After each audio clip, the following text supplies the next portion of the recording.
ભારે વરસાદ બાદ રસ્તાઓના ખાડા પૂરવા પાલિકા એક્શનમાં 2700થી વધુ ખાડાઓની ઓળખ બાદ કામગીરી તેજ સમસ્યાના કારણે નાગરિકોની ફરિયાદો વધતા મિયા મેયર અને સ્ટેન્ડિંગ કમિટી અધ્યક્ષ દ્વારા પ્રતિક્રિયા આપી હતી અને ઝડપી કામગીરી કરવા અધિકારીઓને સૂચના આપવામાં આવી છે. સ્ટેન્ડિંગ કમિટી ચેરમેન વર્ષાબેન વ્યાસનું કડક વલણ, ગુણવત્તા સાથે કોઈ સમાધાન નહીં, નબળું કામ કરનાર કોન્ટ્રાક્ટરો સામે કાર્યવાહીનો સંકેત આપ્યો છે. તો મેયર દ્વારા સમગ્ર કામગીરીનું જાતે નિરીક્ષણ કરશે તેવું જણાવ્યું હતું. વડોદરા શહેરમાં તાજેતરમાં પડેલા ભારે વરસાદને કારણે અનેક વિસ્તારોમાં રસ્તાઓ ધોવાઈ જતા મોટા પ્રમાણમાં ખાડાઓ પડવાની ફરિયાદો સામે આવી છે. નાગરિકોની રજૂઆતો બાદ વડોદરા મહાનગરપાલિકાએ શહેરના ચારેય ઝોનમાં વિશેષ સર્વે હાથ ધર્યો હતો, જે બાદ ત્વરિત કામગીરી કરવા માટે અધિકારીઓને સૂચના આપવામાં આવી છે. સાથે નાગરિકોને બીએમસીની વેબસાઇટ પર ફોટો, વિડીયો મોકલી તંત્રનું ધ્યાન દોરવા પણ અપીલ કરી છે.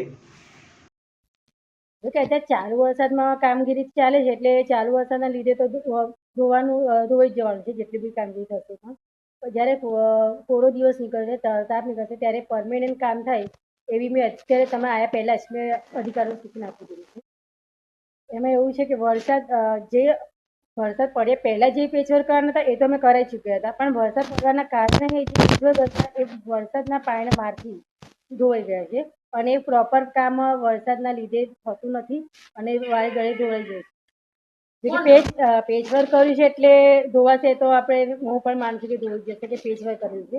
પેચવર્કનું પરમેનન્ટ સોલ્યુશન નથી, કેમ કે જે રીતે કોરો દિવસ હોય ને સૂકવવું જોઈએ, એની જે રીતે વાહન વ્યવહારની અવર જવર જે બંધ કરાવીને કરવું જોઈએ એ હમણાં થયું નથી, કેમ કે ટ્રાફિકનો જામ બી થઈ જાય છે અને વાહન વ્યવહાર બી ચાલુ હોય છે, એટલે પ્રોપર કામ નથી થયું.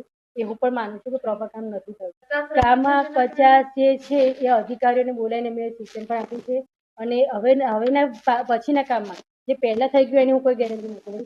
હવે પછીનું જે કામ થશે એ હું મારા પોતે જાતે નિરીક્ષણ કરીને કામગીરી કરવા માંગુ છું. ના, એના માટે મેં અત્યારે વાત કરી છે. રોડાને છાણું નખાઈને, થોડું ડાંબરને નખાઈને તો પેચવર્ક જેવું કરે છે. અત્યારે ટેમ્પરરી સોલ્યુશન છે, પરમેનન્ટ હું નથી કહેતી. ટેમ્પરરી સોલ્યુશન અત્યારે કરી રહ્યા છે, કેમ કે રસ્તામાં જે અવર જવર થઈ રહી છે, નાગરિકોને પરેશાની ના થાય એ માટે જે એમાં પેચવર્ક કરવું જોઈએ એ અત્યારે કામગીરી અત્યારે ચાલુ. અત્યારે જે ખાડા પડ્યા છે એ પહેલાંના જે જૂના રોડ હતા એના પડ્યા છે.